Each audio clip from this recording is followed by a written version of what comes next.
Olá, pessoal, eu sou o Fernando Rocha, esse é o nosso Doutores Respondem.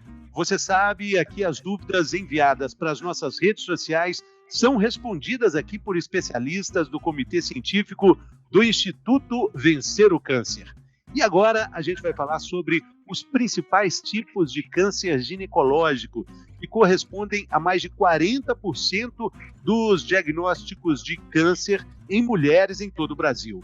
A cada ano surgem 30 mil novos casos, isso conforme dados do Instituto Nacional de Câncer, o INCA. E vocês sabem quais são os principais tipos de câncer ginecológico? A gente vai falar sobre isso. Colo de útero, ovário, endométrio, vagina e vulva. A gente vai dividir esse tema em duas partes. Nessa primeira parte, a gente fala sobre o câncer de colo de útero e o câncer de ovário. Quem conversa conosco nesse episódio sobre todos esses assuntos que a gente está falando aqui é o meu querido doutor Fernando Maluf, que é oncologista clínico, diretor do Serviço de Oncologia Clínica do Hospital BP, a Beneficência Portuguesa, aqui em São Paulo, e também membro do Comitê Gestor do Hospital Albert Einstein. Ele também é presidente do Grupo Brasileiro de Tumores Ginecológicos, o Grupo EVA, também um dos fundadores do Instituto Vencer o Câncer. Seja muito bem-vindo, doutor Fernando Maluf, tudo bem?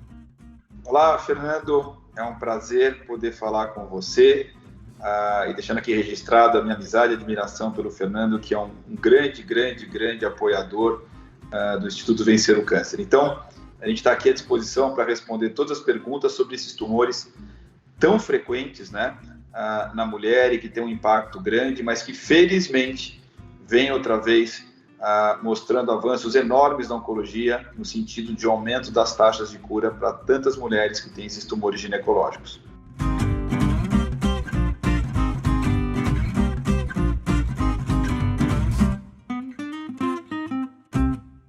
Então vamos lá, meu querido. São muitas perguntas. A primeira delas, para a gente começar esse assunto, você acabou falando sobre a grande incidência desse tipo de câncer. Vamos começar esclarecendo por que o câncer ginecológico, doutor Fernando Maluf, é tão frequente?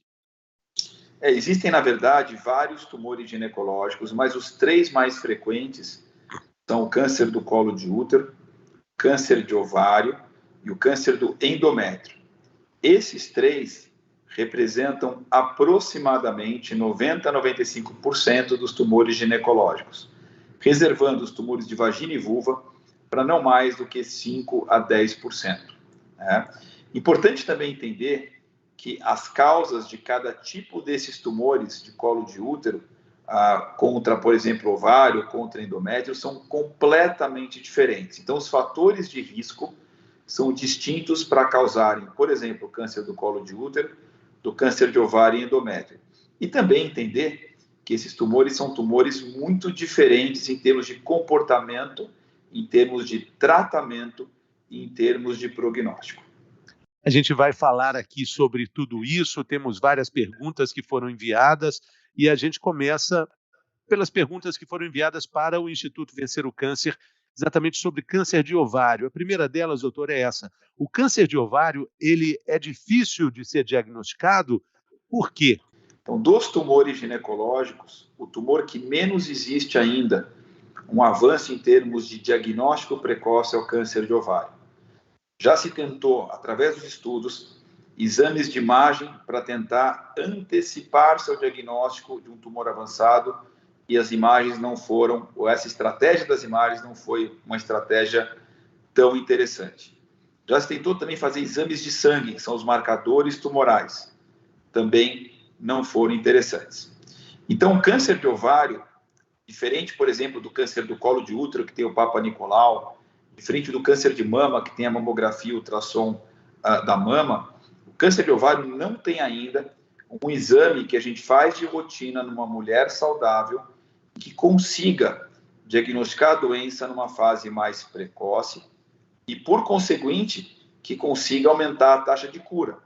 Que o que a gente sempre fala, né? Quem procura acha, quem acha cura. No sentido de quando a gente acha alguma coisa precoce de um tumor, as taxas de cura são absolutamente elevadas aqui. Então, no câncer de ovário, essa realidade ainda não aconteceu. Então, qual que é o impacto disso? O impacto é que de cada 10 mulheres que vêm nos ver nos consultórios, 8 delas, ou seja, 80%, a doença já está mais avançada do que a gente gostaria. Ou seja, ela saiu do ovário e já foi, né, para a cavidade peritoneal, que é uma fina membrana que reveste todos os órgãos abdominais e que é por onde esse tumor costuma se disseminar como primeira via de disseminação. Portanto, só 20% das mulheres ao diagnóstico têm a doença restrita ao ovário, o que, obviamente, é uma minoria, e para que essa minoria, na verdade, seja uma maioria no futuro, a gente precisa encontrar novas ferramentas, né, que consigam antecipar esse diagnóstico para promover tratamentos mais eficazes. A gente tem mais uma pergunta aqui que também é importante. Esse tipo, falando sobre câncer de ovário ainda, né? Esse tipo de câncer, doutor, ele é hereditário? De cada 10 pacientes com câncer de ovário, 2 pacientes têm câncer por uma mutação genética. A mutação mais frequente é a do gene do BRCA1 ou do BRCA2. A mesma mutação que pode também levar ao câncer de mama, que é a mutação que a atriz famosa Angelina Jolie tem. Por outro lado, 80% das mulheres com câncer de ovário não têm um fator genético estabelecido. E aí entra fatores ambientais, por exemplo, como obesidade, sedentarismo, hipertensão, uso de anticoncepcionais, e também entra aqui a questão dietética, com dietas ricas em gorduras, ricas em carboidrato, ricas em alimentos e bebidas artificiais. Então, outra vez, 2 casos em 10 puramente genético, uma síndrome genética por uma mutação, 8 casos de 10 sem uma síndrome genética estabelecida, provavelmente relacionados aos fatores ambientais, como eu falei, e eventualmente alguma alteração, alguma predisposição, né, do seu próprio DNA, mas que ainda não é ou não configura uma mutação já conhecida nos dias de hoje. A gente tem também outra pergunta importante sobre o câncer de ovário. A dúvida é essa, doutor. O uso de anticoncepcional, o uso também da reposição hormonal, tudo isso é fator de risco? Quais são também os outros fatores de risco para esse tipo de câncer? Sim, a reposição hormonal e o anticoncepcional têm uma provável associação ao câncer de ovário. De acordo com alguns estudos, não são todos que apontam para essa direção, mas eu diria que uma boa parte sim. Mas lembrar também que a reposição hormonal, Fernanda, ela tem uma série de efeitos positivos para a mulher. Ela melhora a saúde vaginal, melhora a saúde da pele, melhora o libido, melhora a saúde óssea, fortalecendo o osso, porque o hormônio é um nutriente para o osso, melhora a parte cardiovascular, melhora o humor. Então tem várias coisas positivas. O lado negativo é que ela aumenta um pouco, não muito, o risco de câncer de mama e de ovário. E aí, como eu falei, os outros fatores de risco são obesidade, sedentarismo, a parte dietética, a parte de hipertensão também, diabetes, que alguns estudos mostram uma relação também com câncer de ovário. Esses são, na verdade, os principais objetivos. E a questão da idade. O câncer de ovário tem vários tipos de câncer de ovário, mas o mais perigoso e o mais comum, na verdade, é o mais perigoso e o mais comum, ele acontece geralmente em mulheres acima de 55 a 60 anos de idade. Exatamente é sobre isso que o senhor falou agora, no final da resposta. A próxima pergunta é as pessoas querendo saber quais são os tipos de câncer de ovário. E também eu acredito que deve ter uma intensidade maior e menor de problemas relacionados ao câncer a cada tipo, não é, doutor? Nas mulheres mais jovens, os tipos mais comuns de câncer de ovário são um chamado borderline, que na verdade não é um câncer maligno, é um câncer com baixo potencial de malignidade, chamado borderline. Então, tumor de baixo potencial de malignidade, geralmente curável só com cirurgia, sem necessidade, geralmente, de quimioterapia ou qualquer tipo de tratamento.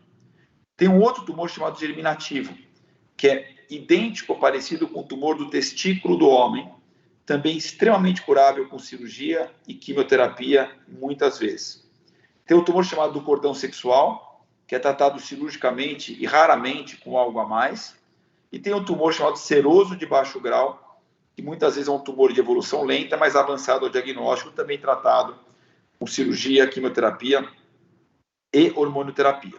Então, esses são os mais comuns nas mulheres mais jovens. Na mulher de mais idade, o tumor chamado de alto grau é o mais comum e o mais perigoso. Os dois tipos mais comuns são o seroso papilífero e o endometrióide. E o tratamento é cirúrgico, quimioterápico e agora, como um grande avanço, drogas que depois da quimioterapia são feitas de manutenção por via oral, e essas drogas chamadas inibidores da PARP, elas evitam que o tumor reconstitua o seu DNA, a sua estrutura maior, depois de todo o ataque dos primeiros tratamentos. Tem outra pergunta muito frequente também por aqui, é a questão relacionada ao câncer de ovário, se o câncer de ovário faz com que a mulher perca a fertilidade. Nas pacientes jovens com desejo de fertilidade, felizmente, nessas pacientes, os tumores ovarianos são muito mais curáveis do que em pacientes idosas. E por quê? Primeiro, porque os tipos dos tumores nos mais jovens é diferente das pessoas mais idosas. E segundo, porque por algum motivo o prognóstico, mesmo do mesmo tipo de tumor, é melhor nas mais jovens. Nas mais jovens, quando o tumor é localizado, né, o tratamento envolve a remoção de um ovário, ou seja, do ovário que estava doente, preservando o útero e o ovário contralateral, né, se eles não têm comprometimento, e fazendo o tratamento pós-operatório, seja desde observação até tratamento quimioterápico. Portanto, a resposta para a tua pergunta, Fernando, é sim. Dependendo do tipo do tumor, da fase da doença, a gente consegue taxas de cura enormes, né? Mesmo fazendo algo menor, mais conservador, como, por exemplo, preservando o útero e o ovário contralateral e mantendo a funcionalidade e o desejo daquela mulher de se tornar mãe no futuro. Doutor, tem essa pergunta também aqui, se barriga inchada pode ser um sinal de câncer de ovário. Vamos então falar um pouquinho dos sintomas do câncer de ovário. Então, um dos sintomas é barriga com aumento de volume. Por quê? Porque quando a doença ovariana, o câncer, vai para o peritônio, ele machuca o peritônio e todo o sangue que irriga o peritônio, por esses buraquinhos, acaba saindo um pouco, não em forma de sangue, mas de um soro clarinho para dentro da cavidade abdominal e pélvica. Esse líquido acumulado que vem do peritônio chama-se ascite. Então, a ascite leva a um aumento do volume abdominal, a um desconforto abdominal e a uma compressão dos órgãos abdominais. Então, às vezes, alguém que reclama de uma mudança do hábito intestinal ou mudança do hábito urinário pode ser um sinal de câncer de ovário. Além disso, a pessoa pode ter náusea, vômito, pode ter um certo cansaço. Se esse líquido sobe para os poros, para cima, né, do diafragma, entrando na cavidade torácica, pode também ter falta de ar. Agora a gente parte para uma sequência aqui de dúvidas relacionadas ao tratamento, especificamente falando, tratamento desse tipo de câncer. Como é esse tratamento, doutor? É uma dúvida muito frequente. E também uma abordagem sobre as novidades em relação ao tratamento do câncer de ovário. Respondendo à tua pergunta, o tratamento, na maioria das pacientes, primariamente é cirúrgico e depois ele é complementado com quimioterapia.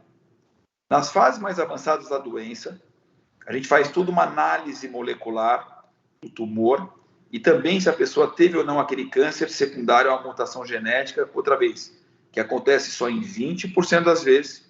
Então, baseado no tipo do tumor, na fase da doença e nessas alterações, depois do tratamento quimioterápico, a gente acaba, uma parte das pacientes, recomendando uma manutenção com drogas orais que, como eu falei, inibem que o tumor se reconstitua, que ele mantenha a sua integridade do DNA. Então, o tratamento do câncer de ovário é um tratamento multidisciplinar, onde a parte cirúrgica é incrivelmente importante, às vezes feita como primeiro tratamento ou eventualmente depois da quimioterapia. A quimioterapia é muito importante. Tratamentos com essas drogas orais de manutenção pós-quimioterapia são muito importantes. Em alguns casos, Fernando, a gente até usa remédios que bloqueiam a vascularização do tumor também.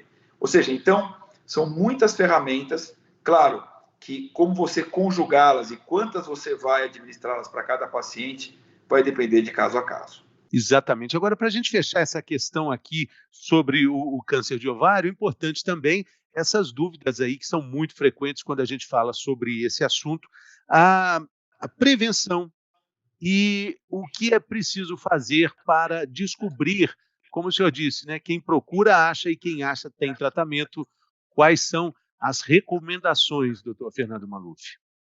Eu acho que a prevenção vai muito mais aqui do estilo de vida do que propriamente dos exames feitos. Como eu falei, os exames que a gente tem hoje à mão não são eficientes para diagnóstico precoce do câncer de ovário. Pelo menos de acordo com os estudos, com mais de 20, 30 mil mulheres. Então, o nosso papel, né, em termos de como evitar o câncer de ovário, vai em recomendações que envolvem, Fernando, estilo de vida. Por exemplo, manter o peso, ou seja, combater a gordura, exercício físico regular, dieta pobres em gorduras, pobres em açúcar, pobres em alimentos e bebidas artificiais, ricas em frutas, legumes, verduras e carnes magras, né?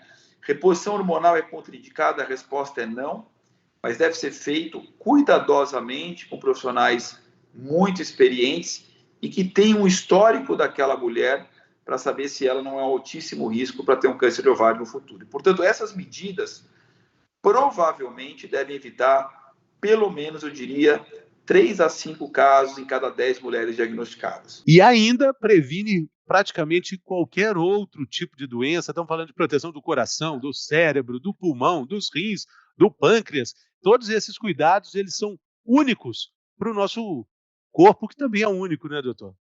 Você tem toda a razão. Previne doenças outras, como você falou, e previne também outros tipos de câncer, porque exercício físico, dieta e controle do peso, eles são protetores de mais de 20 tipos de cânceres do corpo humano, incluindo o câncer de ovário. Agora a gente parte, doutor Fernando Maluf, para as perguntas enviadas para o Instituto Vencer o Câncer sobre o câncer de colo de útero. A primeira dúvida é essa: como é possível descobrir o câncer de colo de útero? Então, o ideal é que a gente não o tenha. Mas se a gente tem, o ideal é que a gente descubra ele ainda ou como um pré-câncer, chamado carcinoma in situ, né? Um outro nome, né? É neoplasia intraepitelial, que são tumores malignos, mas que não estão invadindo o tecido. Por isso que ele é in situ, porque ele está sitiado por uma grossa membrana. Ou descobrir o tumor invasivo precocemente. Para isso, a gente faz os exames de rastreamento, que é o exame ginecológico, quando? A partir do início da vida sexual.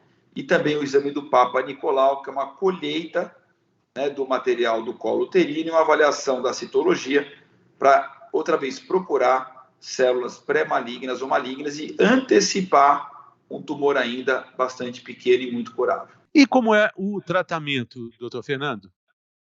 O tratamento na doença localizada pode ser simplesmente uma raspagem interna, chamada conização, onde você tira um pequeno conizinho daquela região.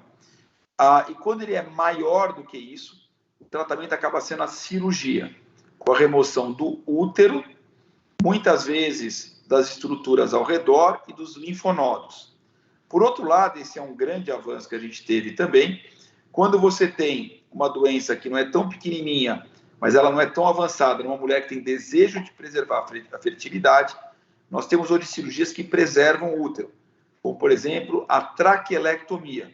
Você remove uma parte do colo do útero com tumor, mas tenta ainda assim manter o restante do útero funcional para que aquela mulher consiga manter o seu desejo de gravidez, né, de fertilidade no futuro. Do mesmo modo que essas pequenas cirurgias a laser nos tumores menorzinhos. Um outro tratamento, quando a doença é mais avançada localmente, é o tratamento químio e radioterápico. É um tratamento que demora 5 semanas, ou seja, a radioterapia é feita de segunda a sexta por mais ou menos 25 sessões, junto com quimioterapia e depois sessões de bracterapia, que é uma bracterapia não externa, como é a primeira parte dessas 5 semanas, mas radioterapia interna, onde coloca-se uma semente radioativa na vagina para fazer a bracterapia, que é a fase final dessas 5 semanas de radioterapia. Bom, e para quem a doença, infelizmente, já está envolvendo outras partes do corpo? Aí, no passado, o tratamento era quimioterapia. Aí nós avançamos, juntando à quimioterapia drogas que bloqueiam a vascularização do tumor, tentando evitar, Fernando, que chegue oxigênio e alimento no tumor. E agora, mais recentemente, estamos em fase de aprovação de um imunoterápico e também, junto com a quimioterapia e junto com os remédios que bloqueiam os vasos sanguíneos do tumor, conseguem resultados ainda mais importantes. Portanto, essa é uma área que até 20 anos, 30 anos atrás, não tínhamos nenhum avanço nos tumores avançados e que agora estamos indo com drogas inteligentes melhorando o prognóstico das pacientes. Importante também mencionar que essas estratégias, Fernando, elas não são disponíveis, infelizmente, para a maioria das pessoas, né? Só para as pessoas que têm, eventualmente, condição, né? E por isso que a gente fez um consenso mundial para discutir quais eram as melhores alternativas na vigência de limitações socioeconômicas para tratar tumores do colo do útero e da vulva no mundo inteiro. Nós organizamos um consenso com mais de 200 especialistas do mundo, de áreas mais pobres, para encontrar soluções de dentro do que a gente pode fazer, que nem sempre é tudo, como é que a gente pode fazer o melhor por essas mulheres que estão acometidas pelo câncer. Doutor, agora a gente caminha para fechar essa primeira parte, mas é muito importante também a gente abordar o HPV, que tem relação também com o câncer de colo de útero, né? A primeira delas a primeira questão é esclarecer o que é o HPV, uma sigla em inglês, falar sobre isso e falar sobre prevenção, enfim. É o papilomavírus, que tem vários subtipos, os mais perigosos é o 16 e 18, tem outros perigosos, mas menos, como 31, 33. São vírus que têm uma relação virtualmente de 100% com câncer de colo de útero. Ou seja, é muito comum a população ter HPV.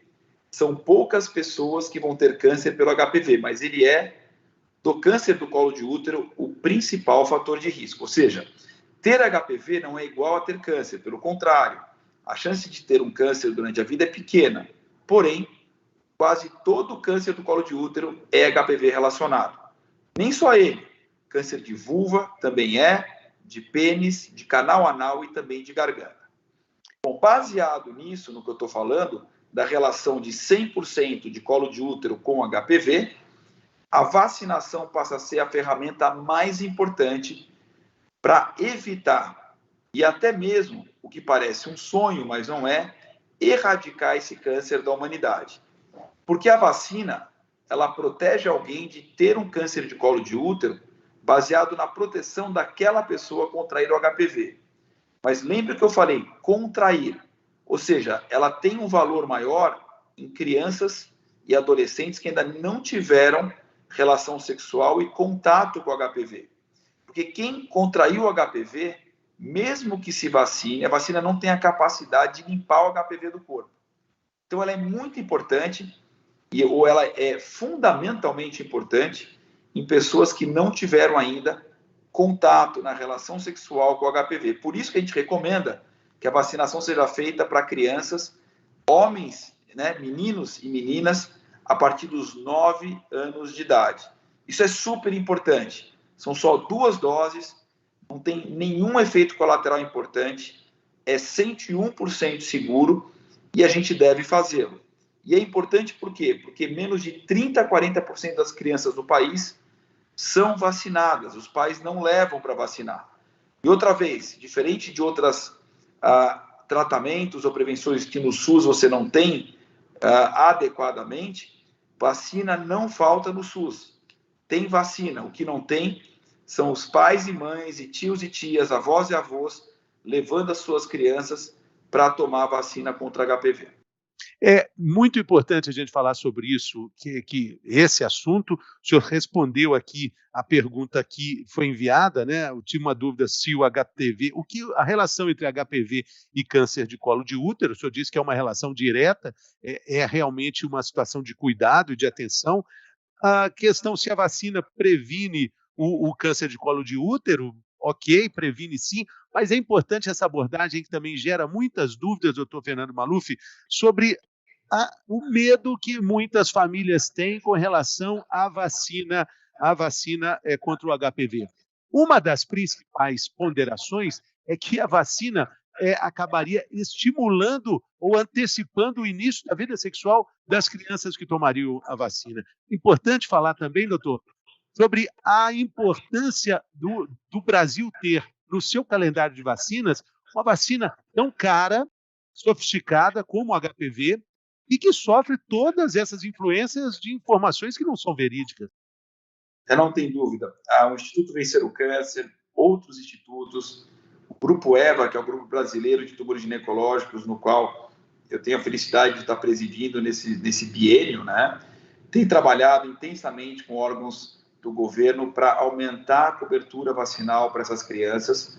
Nós temos pensado e discutido vários projetos, porque o Brasil, né, não pode perder, né, mais de 6 mil mulheres por ano por câncer de colo de útero, que diferente de um tumor que não é tão evitável como o câncer de pâncreas, por exemplo, como o câncer de cérebro, esse é um câncer quase 100% evitável. Portanto, nós não vamos aceitar, até o último dia de trabalho nosso, pessoas morrendo por câncer de colo de útero numa doença que, teoricamente, ninguém mais deveria morrer. Portanto, não existe mais lugar para fake news, falsas informações, preconceito. As crianças precisam de vacinação para que elas não morram precocemente de um tumor de colo de útero, de vulva, de canal anal, e são mortes que não são mortes só rápidas, eventualmente, mas são mortes dolorosas de algo que, com certeza, não deveria mais estar acontecendo nem no país e nem em outros países mais carentes do mundo, como por exemplo os países da América Latina, os países do Oriente Médio, os países africanos. Importante aí frisar o que o doutor acabou de dizer, né, sobre as políticas públicas que ajudam a combater o câncer ginecológico, né, doutor? É um trabalho muito eficiente, com várias frentes e com vários médicos especialistas trabalhando de forma conjunta. Absoluto. Esse vai ser um trabalho nosso para a vida, para melhorar uma situação que, com certeza, tem espaço para muita melhora no país. Doutor, como é que o senhor acha uma outra questão envolvendo tudo isso que a gente está dizendo, como é que o senhor acha que a população pode ajudar no combate ao câncer ginecológico, por exemplo, consultas públicas, manifestos online, em casa, na escola, no trabalho? Como é que se pode virar esse jogo? A gente está pensando em vários potenciais projetos, desde realmente ter isso como algo obrigatório da carteira vacinal, como eventualmente fazê-lo nos próprios colégios onde as crianças estão. Então, tem várias estratégias que estão sendo pensadas e desenhadas para aumentar a cobertura vacinal para as crianças. Dentro dessas coberturas vacinais, com certeza, o HPV. Também tem uma orientação dentro de projetos educacionais para as crianças e adolescentes. Um deles era aquele Tarja Verde, que nós fizemos no Vencer o Câncer, para trabalhar em cima de dietas e exercício físico para as crianças e adolescentes. E por que nessa faixa etária? Porque nessa faixa etária, as crianças e adolescentes não têm vícios tão grandes que nem os adultos. Então é mais fácil você mudar essa realidade. Muito bem, chegamos então ao fim de mais um episódio aqui do Doutores Respondem, agradecendo demais a gentileza, a generosidade das informações do doutor Fernando Maluf, e agradecendo a sua audiência, a sua companhia e a todos e todas que enviaram perguntas para esse episódio. Como a gente sempre diz aqui, informação é um remédio importante, um aliado vital no combate ao câncer. Muito obrigado, doutor. Muito obrigado.